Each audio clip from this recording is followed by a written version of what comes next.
গতকালকের পর ফের একবার সোনামুড়া থানাতে নেশা বিরোধী অভিযানে সাফল্য পেল সোনামুড়া থানার পুলিশ। এবার রাজ্যের গোয়েন্দা বিভাগের খবরের ভিত্তিতে সোনামুড়া থানাধীন উড়মাই এলাকার রফিক মিয়ার বাড়ি থেকে তল্লাশি চালিয়ে মাটির নিচ থেকে গাঁজা ভর্তি 13টি ড্রামে 420 কেজি শুকনো গাঁজা উদ্ধার হয়। আটক করা হয় বাড়ির মালিক রফিক মিয়াকে। তার বিরুদ্ধে এনডিপিএস মামলা হাতে নেওয়া হয়। এদিনের অভিযান সম্পর্কে জানাতে গিয়ে সোনামুড়া থানার ওসি জয়ন্ত কুমার দে জানান, উদ্ধারকৃত গাঁজাগুলির মূল্য 12 থেকে 15 লক্ষ টাকা হবে। শফিক মিয়ার বাড়িতে মানে কন্টামিনেটেড, দ্যাট মিনস গাঞ্জা মজুত করে রাখা আছে।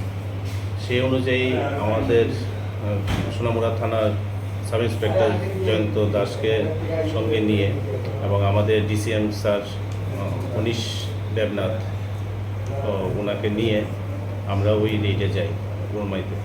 ওখানে গিয়ে রফিক মিয়ার বাড়িতে যখন আমরা সার্চ করি, তখন মাটির নিচ থেকে এবং রফিক মিয়ার কাছে আরেকটি বাড়ি ছিল, এই দুই বাড়ি সার্চ করে আমরা টোটাল 13 ড্রাম গাঁজা পাই। তো যার মানে অ্যাকচুয়াল টোটাল ওয়েট 420 কেজি, যার বাজার আনুমানিক মূল্য 12 থেকে 14 লাখ টাকা। এতে কি কাউকে আটক করা হয়েছে? হ্যাঁ, রফিক মিয়াকে আমরা আটক করেছি এবং ওর বিরুদ্ধে একটা এনডিপিএস অ্যাক্টে মামলা নিয়েছে এবং ওর সাথে কে বা কারা যুক্ত আছে সেটা তদন্ত সাপেক্ষ।